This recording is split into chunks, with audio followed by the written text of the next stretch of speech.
La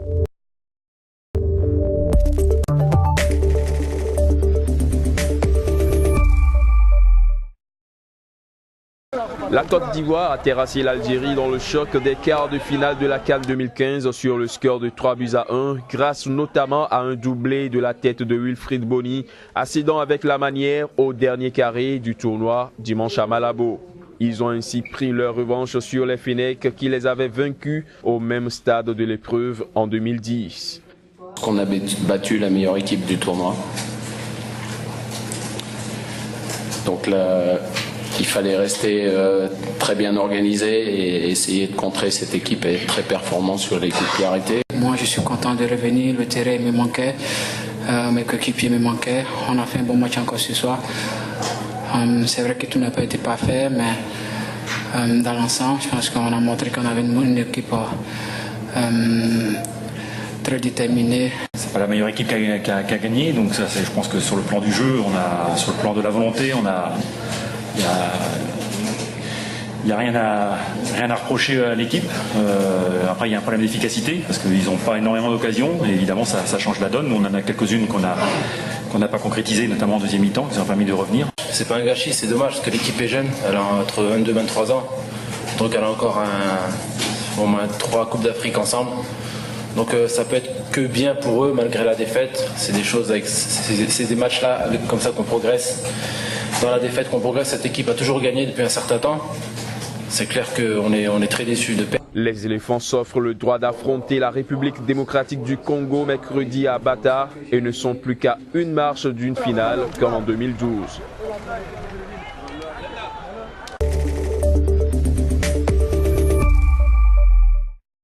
Le Ghana n'a eu aucun mal à dominer la Guinée, 3-0, avec notamment 2 buts de Christian Atsu pour s'inviter pour la 5e fois d'affilée en demi-finale de la Coupe d'Afrique des Nations dimanche à Malabo.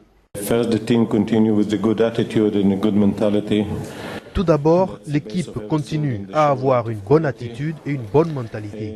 C'est la base de tout et ils ont montré beaucoup de qualité aujourd'hui. Pour moi, c'est très important car à chaque match, nous sommes meilleurs que lors du match précédent. C'est une bonne indication pour moi pour savoir comment l'équipe va. On se complique le match en prenant un but d'entrée. Donc ça met tout le monde dans le bon sens du côté du Ghana et nous, ça nous met sur une perte de confiance immédiate. Après, cerise sur le gâteau, juste avant la mi-temps, on prend ce deuxième but. Donc là, les choses deviennent vraiment compliquées quand on a en face de soi une équipe talentueuse comme le Ghana. Les Black Stars défieront jeudi la Guinée équatoriale, le pays hôte, vainqueur samedi de la Tunisie, au terme d'une rencontre entachée d'une énorme faute d'arbitrage.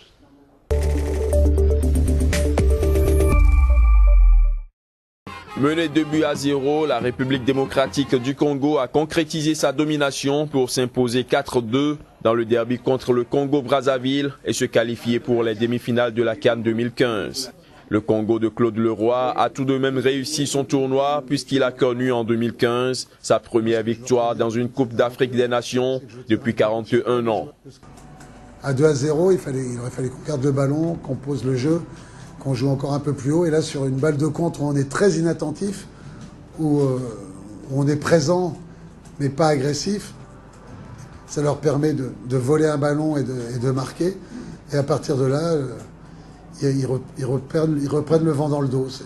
C'est l'éternelle histoire des matchs de football.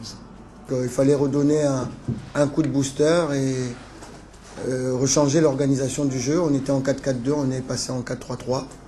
Et on a repoussé un petit peu plus.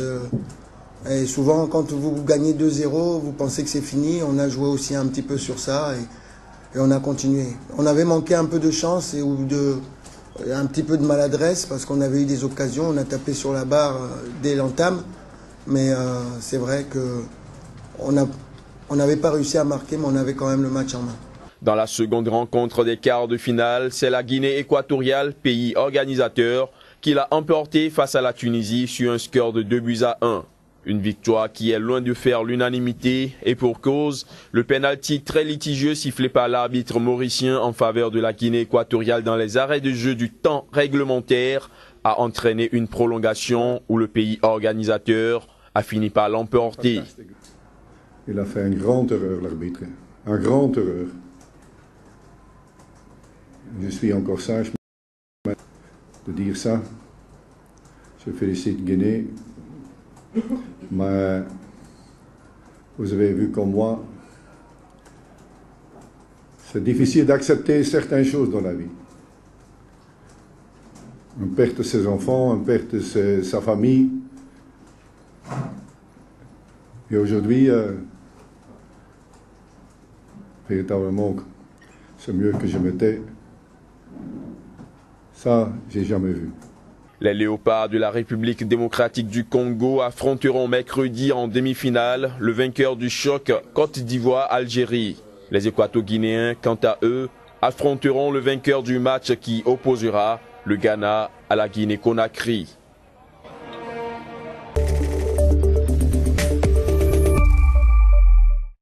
Des milliers de supporters ivoiriens s'étaient massés dimanche soir dans le centre d'Abidjan pour suivre sur écran géant le quart de finale de la CAN 2015, opposant leur équipe à celle de l'Algérie. La victoire des éléphants 3-1 face au Fennec a été saluée par une explosion de joie.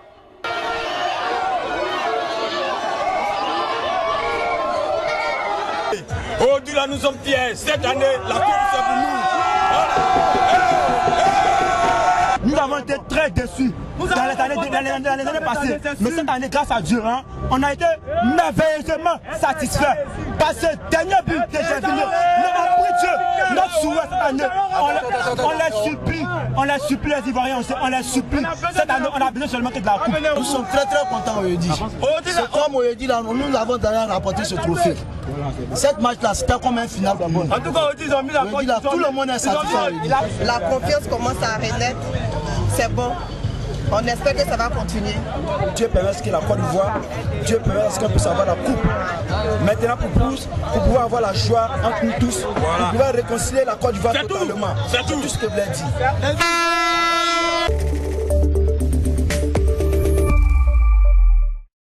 Dimanche, la Guinée s'est inclinée face au Ghana en quart de finale de la Coupe d'Afrique des Nations, 0-3.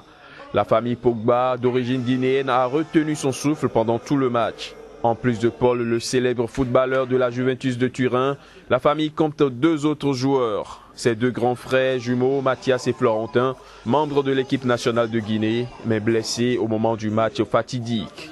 Les 2 aînés, les jumeaux, c'est eux qui sont sélectionnés pour l'équipe nationale et le dernier qui joue pour l'équipe de France. Donc je crois que quand ils ont décidé de vraiment jouer pour l'équipe nationale, ils ont été très proches. Donc je pense qu'ils veulent vraiment réussir avec cette équipe nationale. Je pense qu'ils ont le mérite, ils ont fait quand même 3 matchs nuls. Et le sort a fait qu'ils ont passé au quart de finale. Je pense pas que ce soit... Bon, c'est vrai qu'on est unis à cause de cette maladie, ça a donné plus de force, on s'est qualifié avec. Mais je crois qu'il faut plus d'efforts, ça n'a rien à voir avec la bonne étoile.